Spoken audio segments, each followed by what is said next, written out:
Hello everyone. इस video में ground clearance या लाइन टू ग्राउंड क्लियरेंस के बारे में डिस्कस करेंगे। ठीक है, जो हमारी ओवरहेड लाइन होती है उसमें हम लाइन टू ग्राउंड क्लियरेंस के बारे में डिस्कस करेंगे। ठीक है, तो चलिए स्टार्ट करते हैं। जैसे कि आप डायग्राम में देख पा रहे हैं, आपको डायग्राम में दो पोल दिखाई दे रहे हैं। ये दो पोल लगे होते हैं। इन दोनों पोल्स के बीच में ओवरहेड लाइन का कंडक्टर को प्लेस कर देते हैं। यहाँ पर ओवरहेड लाइन का कंडक्टर लगा होता है जो कि कर्व के रूप में होता है। ठीक है, इस कंडक्टर का लोवेस्ट पॉइंट, मतलब जैसे कि यहाँ पर लोवेस्ट पॉइंट होता है, लोवेस्ट पॉइंट और पोल्स के टॉप पॉइंट के बीच की दूरी जो होती है इसको हम क्या बोलते हैं, सैग बोलते हैं। इसको हम सैग बोलते हैं या झोल कहा जाता है। इसी को हम मैक्सिमम सैग के नाम से जानते हैं। या कह सकते हैं कि कंडक्टर के काल्पनिक रेखा, जो कंडक्टर की ये काल्पनिक रेखा होती है और कंडक्टर का जो कर्व एरिया होता है, इसका न्यूनतम जो पॉइंट होता है, इनके और काल्पनिक रेखा के बीच की जो दूरी होती है इसको हम सैग कहते हैं। दो पोल्स के बीच की दूरी को स्पान कहा जाता है। ठीक है, स्पान कहते हैं। तो हम यहाँ पर डिस्कस कर रहे थे ग्राउंड क्लियरेंस। तो कंडक्टर का जो लोवेस्ट पॉइंट है और ग्राउंड के बीच की दूरी को हम ग्राउंड क्लियरेंस कहते हैं। ठीक है, जो कंडक्टर हमारा झोल बना लेता है, सैग बना लेता है, सैग का ये लोवेस्ट पॉइंट और ग्राउंड के बीच की जो दूरी होती है, ज़मीन के बीच की दूरी जो होती है, इसको हम ग्राउंड क्लियरेंस बोलते हैं। तो ये जो हाइट होगा इसको हम क्या बोलेंगे, ग्राउंड क्लियरेंस हाइट होगी। ठीक है, तो हमको इसी के बारे में यहाँ पर डिस्कस करना है। अलग अलग प्रकार की ट्रांसमिशन की लाइन के लिए जो ग्राउंड क्लियरेंस होता है, मतलब कि सबसे निचले कंडक्टर और ग्राउंड के जो बीच की दूरी होती है इसको ग्राउंड क्लियरेंस कहा जाता है। तो सभी अलग अलग वोल्टेज की ट्रांसमिशन लाइन के लिए अलग अलग ग्राउंड क्लियरेंस की वैल्यू होती है, अलग अलग डेटा होता है। ठीक है, तो हम इसी के बारे में यहाँ पर डिस्कस करेंगे। ठीक है, इसके बाद में हम यहाँ पर आप देखेंगे ground clearance of different transmission line. विभिन्न प्रकार की ट्रांसमिशन लाइन के बारे में ग्राउंड क्लियरेंस को किस प्रकार से कैलकुलेट किया जाता है, इंडियन इलेक्ट्रिसिटी रूल्स ने किस प्रकार से रूल्स को बनाया है। ठीक है, तो हम इसके बारे में डिस्कस करेंगे। As per Indian electricity rule 1956 clause number 77, the minimum distance between bottom conductor and ground of 400 kilovolt transmission line is 8.84 metre.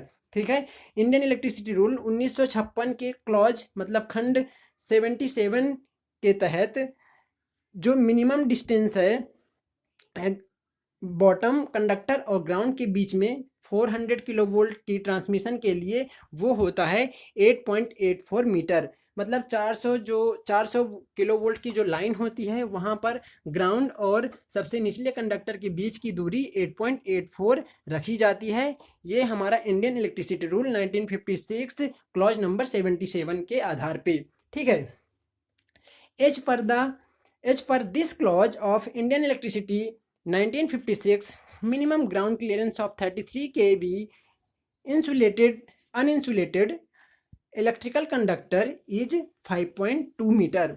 ठीक है, इंडियन इलेक्ट्रिसिटी रूल 1956 के तहत जो हमारा मिनिमम ग्राउंड क्लियरेंस है 33 kV लाइन के लिए, अनइंसुलेटेड इलेक्ट्रिकल कंडक्टर्स के लिए, वो है 5.2 मीटर। ठीक है, ये हमें रटना नहीं होता है, हम इसको आपको फॉर्मूला बताएंगे, आप फॉर्मूले से सिंपली याद कर लेंगे। ठीक है, आप इसको जरूर ध्यान रखना। 5.2 33 kV अनइंसुलेटेड इलेक्ट्रिकल कंडक्टर के लिए जो ग्राउंड क्लियरेंस होता है वो 5.2 मीटर होता है। ठीक है, इसी को लेकर हम बाकी के लिए भी कैलकुलेट करेंगे। ठीक है, तो आप ध्यान रखें 33 kV अनइंसुलेटेड इलेक्ट्रिकल कंडक्टर के लिए ग्राउंड क्लियरेंस मतलब कि निचले कंडक्टर और ग्राउंड के बीच की जो दूरी होगी वो होगी 5.2 metre, 5.2 metre.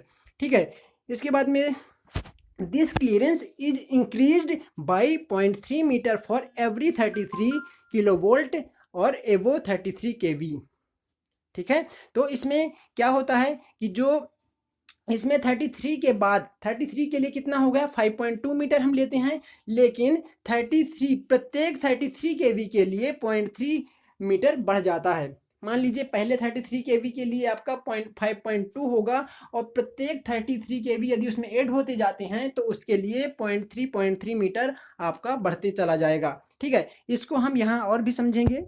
According to this logic the minimum ground clearance of 400 kilovolt transmission line would be 400 kilovolt minus 33 kilovolt equals to 367 kilovolt and 367 kilovolt multiply by 33 kilovolt. तो यहाँ से आप इसको मल्टीप्लाई करोगे तो लगभग 11 आएगा। ठीक है, 11 को आप 0.3 से मल्टीप्लाई कर दोगे तो 3.3 मीटर आ जाएगा, 3.33 मीटर। मतलब ये क्या होता है कि देखो, पहले 33 केवी के लिए जो ग्राउंड क्लियरेंस होगा 5.2 होगा। इसके बाद में जितने भी ज़्यादा 33 से होगा उसका हम क्या करेंगे, 33 से डिवाइड कर देंगे।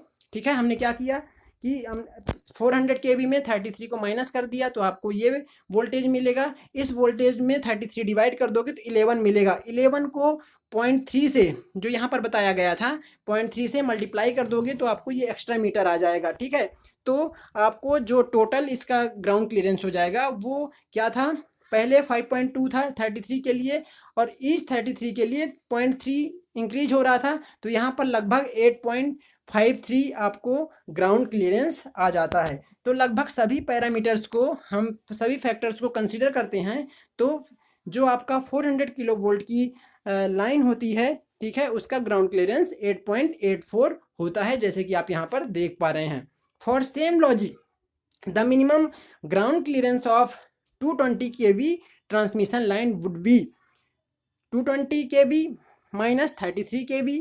ओके, और आपको 187 kV आ गया। अब 187 को 33 से आप डिवाइड कर देंगे तो आपको लगभग 5.66 आ गया। अब इस 5.66 को 0.3 से मल्टीप्लाई कर देंगे तो आपको 1.7 मीटर आ जाएगा और 1.7 को आप 5.2 से ऐड कर देंगे, यहाँ पर आप ऐड कर देंगे तो जो आपका ग्राउंड क्लियरेंस है 6.9 या लगभग 7 मीटर के आसपास आ जाएगा। For same logic the minimum ground clearance of 132 kV transmission line would be 132 minus 33 kV equals to 99 kV।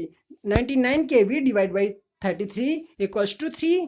ठीक है, और इस 3 को मल्टीप्लाई कर देंगे 0.3 से तो 0.9 आ जाएगा। तो 0.9 प्लस 5.2 तो आपको यहाँ से जो ग्राउंड क्लियरेंस है फॉर 132 kV मिल जाएगा 6.1 मीटर। तो इस प्रकार से आप प्रत्येक अलग अलग वोल्टेज के लिए फाइंड आउट कर सकते हैं। The minimum clearance of 66 kV transmission line is also taken as 6.1 meter. Actually, in any case, the ground clearance should not be less than 6.1 metre across street. ठीक है, यदि आप किसी स्ट्रीट को, किसी रोड को यदि आप क्रॉस कर रहे होते हैं तो इस चीज़ का हमें ध्यान रखना है कि 6.1 मीटर से नीचे हमारा जो बॉटम कंडक्टर है उसकी डिस्टेंस ग्राउंड से कम, 6.1 से कम नहीं होनी चाहिए। मिनिमम इसका जो ग्राउंड क्लियरेंस है जब हमारा कंडक्टर किसी भी स्ट्रीट को क्रॉस कर रहा होता है तो 6.6 मिनिमम इसकी डिस्टेंस होना चाहिए ग्राउंड से। ठीक है, इससे अधिक हो सकती है, इससे कम नहीं होनी चाहिए। So ground clearance of 33 kV line should also be maintain 6.1 metre across a street. जब कोई रोड को हमारा 33 kV की लाइन भी यदि उसको क्रॉस कर रही होती है तो उसके लिए भी जो ग्राउंड क्लियरेंस होगा वो होगा 6.1 metre. Ground clearance of 33 kV bottom conductor would be 5.2 metres above cultivated land. ठीक है, जहाँ पर आपका जो कल्टीवेटेड लैंड है, जैसे कि कृषि योग्य जो आपकी भूमि होती है, वहाँ पर भी आपको 33 kV की लाइन के लिए 5.2 से अधिक ही हमें ग्राउंड क्लियरेंस रखना होता है। ठीक है, यहाँ पर आपको टेबल दिखाया गया है अलग अलग वोल्टेज के लिए, जैसे कि आप वहाँ पर फाइंड आउट कर लिए थे। यहाँ पर आप इसको डायरेक्ट याद कर सकते हैं कि किसका ग्राउंड क्लियरेंस कितना है। ठीक है, और आप, मैंने फॉर्मूला आपको बता दिया, वहाँ से आप फाइंड आउट भी कर सकते हैं। ठीक है, जैसे बताया गया है यदि 230 या 433 ठीक है कि वोल्ट की लाइन है तो उसमें ग्राउंड क्लियरेंस 4.8 होगा। जो आपके घरों में डिस्ट्रीब्यूशन लाइन्स होती हैं उनका जो वोल्टेज है, जैसे जो गांव में या कहीं भी हमारे डिस्ट्रीब्यूशन लाइंस होती हैं उसके लिए जो ग्राउंड क्लियरेंस होगा वो होगा 408 वोल्ट। ठीक है, 11 kV के लिए ग्राउंड क्लियरेंस होगा 4.97, 33 kV के लिए ग्राउंड क्लियरेंस होगा 5.20, 66 kV के लिए 5.49, 132 kV के लिए 6.10, ठीक है। और 220 केवी के लिए जो ग्राउंड क्लियरेंस होगा 7.01, और 400 किलो वोल्ट के लिए जो ग्राउंड क्लियरेंस होगा वो 8.84 होगा। ठीक है।